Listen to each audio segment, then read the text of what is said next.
ug kani daw kunong pulong mga igsuon nga giisgutan niya diri is naa na sukad pa sa sinugdalan.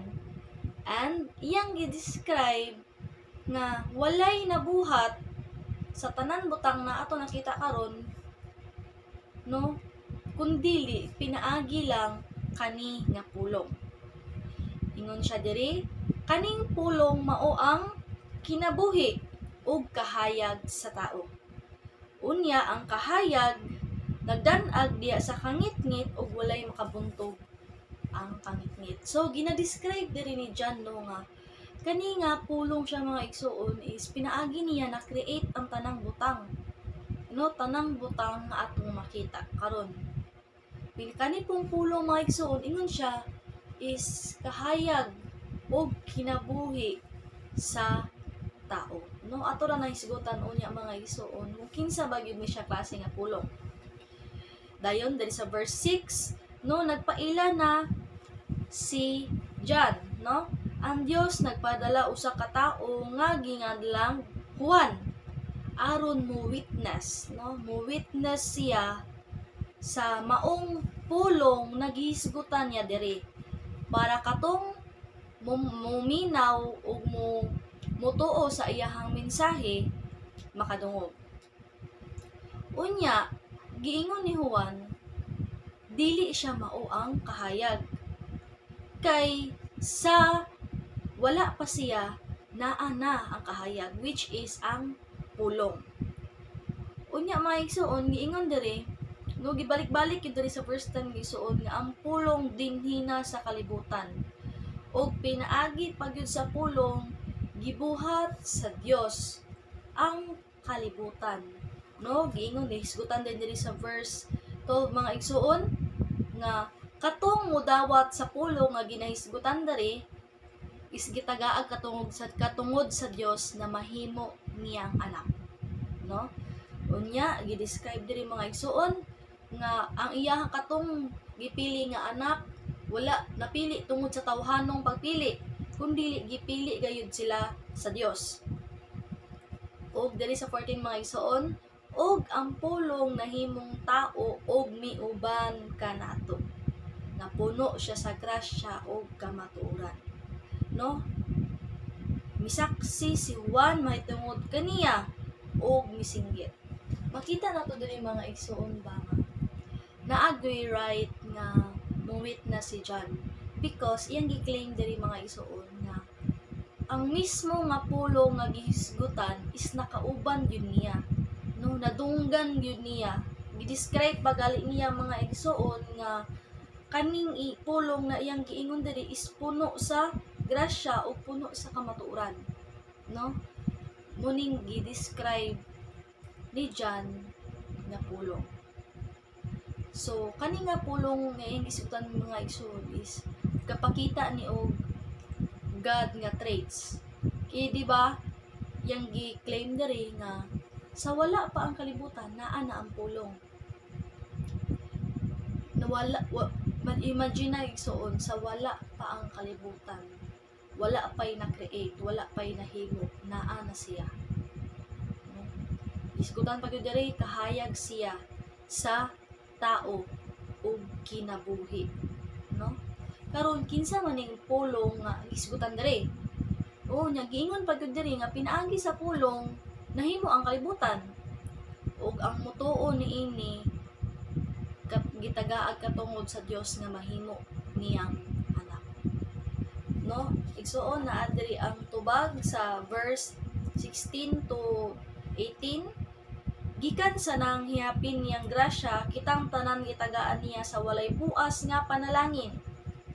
Ang balaod gihatag sa Dios pinaagi kang Moses, apan ang grasya ug kamatuoran miabot pinaagi kang Hesukristo.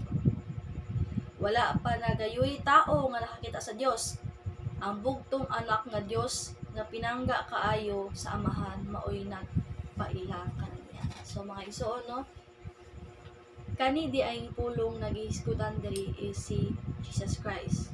Now, sa atong first na to nga gias na ko ganina, no, or gi-share na ko sa inyo nga misconception na ideas about Jesus is tanan nag-ingon nga dili siya God. kapoy nag-ingon nga tao ra siya o na ang uban pod God siya and ang uban pod tao siya but then God. Unsa man gyud ang sakto diri nga mga igsoon based sa atohang gitun-an, no? Klaro kay diri mga igsoon, no? Gingon ni God traits na galito ha kani si Jesus Christ. Si Jesus Christ naa na siya sa wala pang kalibutan, siya ang kahayag o kinabuhi sa mga tao. Pinaagi kan Jesus Christ gihimo sa Ginoo sa God the Father ang kalibutan. O kung kinsa may mudawat sa iyaha, tagaag katungod nga mahimong anak. All of that is God trait, no? Kita nga mga tao kailangan mo ta i-anak, no?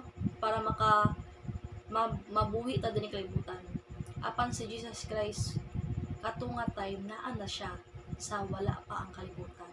So therefore, si Jesus is God, no? Walay doubt ana. Si Jesus is God.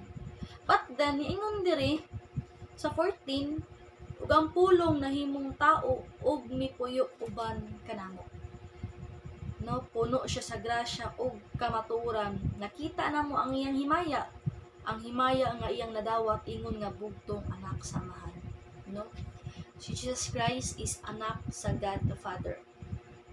Ug siya nga God nahimo siyang tao para makig-uban nila ni John. So si Jesus Christ, God siya, o tao. Nganong matao man siya?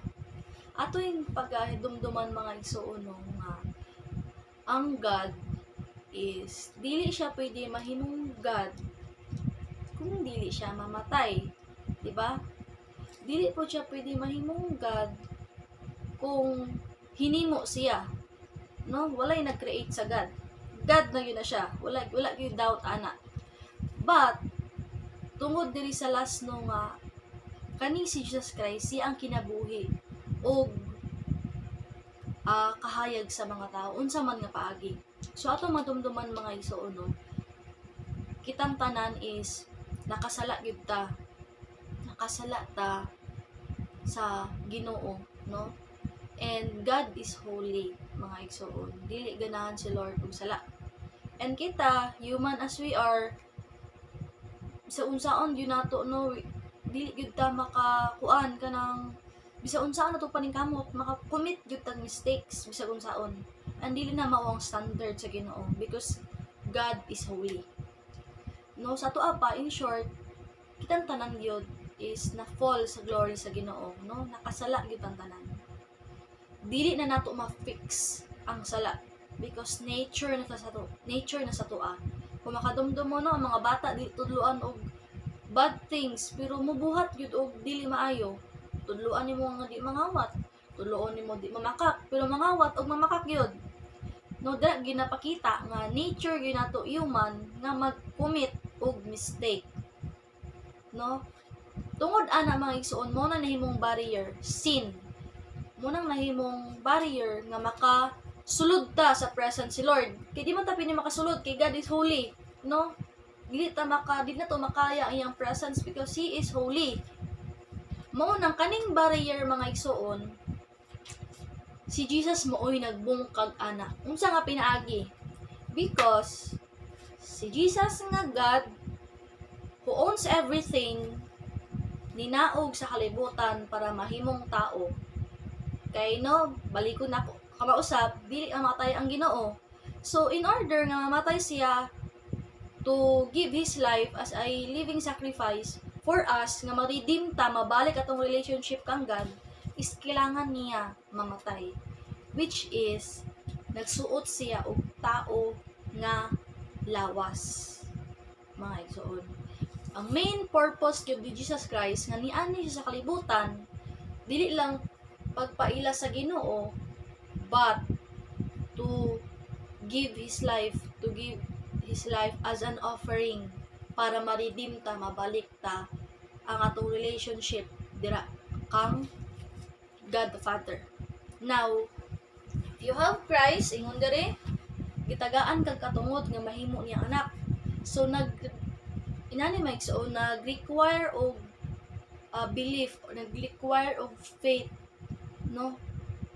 Once nga mag-accept ka kang Christ. Kay when you accept Christ, automatic yun nga, basta genuine lang imong pag-accept, ikaw gitan-aw na ka sa Ginoo as his, her, or son, daughter or son. I mean, gitan-aw ka sa Ginoo as his son or daughter, mga igsoon. Unsay buhaton, mo accept lang ka kan Jesus, mo believe lang ka kan Jesus, no? Kailangan nato si Jesus in order na makaadto ta sa Father.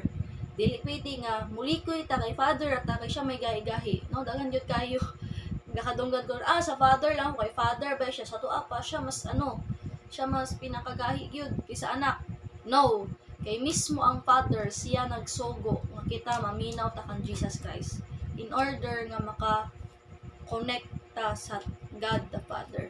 Sa tuwa mga igsoon, kani nga verse is gina-claim diri nga si Jesus is God and si Jesus nahimo siyang human para sa atuha. So karon mga igsoon, I hope nga na-clear na siya nga isa ni siya nga mga misconception, and mas maayo po igsoon nga ikaw gyud mismo makabasa diri sa John, no? Sa John chapter 1 verses 1 to 18 para to see it yourself nga tinuod yun nga si Jesus is God and si Jesus is nahimo siyang human. Karon si Jesus nibalik na siya sa Amahan as God, no? Because na-fulfill na yung purpose which is to die for us. Muna mga igsoon, no? Dili kailangan nga magpasakit pa kasi mo kaugalingon, di na kailangan nga unsa may buhaton nimo para lang nga maadto ka sa langit, para lang makakonect ka balik sa God the Father. Unsa ray buhaton, mag-believe lang kan Jesus Christ. Mutuo o musunod ka saya, inana ra kadali mga igsoon. Walay labot si Jesus Christ, unsa imong pas, unsa imong nangabuhat nga sayop, or si kinsa man ka, unsa man imong trabaho, wala mga igsoon. Imagine ha, ang God, si Jesus Christ, who owns everything, niani sa kalibutan, nahimo siyang gamay para mahimo tang dako, no? Si Jesus Christ nahimo siyang carpenter mga igsoon, ug nahimo siyang isa ka sacrifice para sa tong kinabuhi. Ginapakita gyud ni Jesus Christ dira, no, kana nga gesture nga ang Jesus Christ wala siya nagapili kung sa to work nimo. Wala siya nagpili sa imong status, imong kinabuhi. Wala siya nagpili kung unsay karakter nimo, maldita man ka baha, no, wala siya ilabot ana. Because kana nga mga factors wala naga-change sa love sa Ginoo sa tuwa, sa compassion sa Ginoo sa tuwa, no? Dili tan-aw si Lord sa imong physical attribute, wala na tan-aw si Lord sa imong achievements, or wala naga-condemn si Lord sa imong gibuhat sa past. As long nga mo accept ka nako, as long nga mo believe ka nato, mahimo ta kang anak. End quote. Wala nilain nga maka-erase ana, wala nilain nga maka-sumpay ana, because si Jesus na mao'y nag-ingon ana. And sa tanan kalibutan mga igsoon, daghang tingog sa kalibutan, ang masaligan na gyud mga igsoon ang tingog ni Jesus, because ang Ginoo dili ma-change iyang feelings, dili ma-change iyang emotion, dili ma-change unsay tan-aw niya sa imuha compare sa tao mga igsoon nga pwede malahi, pwede mabago. Munang I suggest mga igsoon, no, mas dapat gyud nga atong kasaligan is ang word ni Lord, dili ang word sa kalibutan. Kay sa word ni Lord na ay assurance, sa word ni Lord na ang life, sa word ni Lord na ang hope, na ang love, na ang forgiveness, no? Ang word ni Lord ra na mga igsoon. Munang gusto ko na ipa-remind sa inyo ha, kung unsa man imong kaagi karon, unsa man imong mga pang-overthink dira karon, unsa ginauna nimo, stress ba na, problema ba na, do not forget na sa imong pagkinabuhi naa kay Jesus. Jesus that who creates everything, who knows your future, is nag-uban sa imuha. Therefore, wala ko'y angay kahadlok. Kay back up na ko ang creator sa langit. no, naa siya for us, for you, no, mga igsoon. Sa ayaw kung unsa may problema nga imong nga experience dira, no, fight lang. Ayaw no, siguro maluya man ka, pahuway lang, pero ayaw give up, mga igsoon, no, because wala ka kabalo nga kana nga problem that will make you stronger, wiser, mga igsoon, and from that problem dara mo mugna ang mga opportunities nga imo nila ginapray nga dugay na kan Jesus Christ. Muna, just hold tight, stand firm, no, be with Jesus, no, ayaw na na-mind ng mga istorya sa kalibutan, because ang istorya sa Ginoo maoy mag-define sa tua, dili ang istorya sa tao, dili istorya sa imong relatives nga puro negative lang ang gina-feedback, or dili ang mga silingan, dili mong friends, dili na sila mao, mga igsoon. Fix na to ang atong life kan Jesus Christ, no, because kan Jesus Christ there is 100% na safe ka, there is 100% assurance na when mahuman atong time sa kalibutan, if we have Christ, mag-uban ta niya sa langit, no, mga igsoon. Once again, Jesus Christ is a God, but He became human para ma-redeem ta, to have a relationship with our God the Father. And nahimo tang righteous at ubangan sa God the Father because ang blood ni Jesus is naa sa tuwa. And thank you so much, mga igsoon, and I hope nga mag-keep ta og fighting sa to life, no, don't let discouragement nga mo put down sa tuwa. Because if you have God, you can do all things. Because through Him, no, He will help you. And thank you so much sa pagpaminaw. I hope nga na-bless mo karon, and God bless.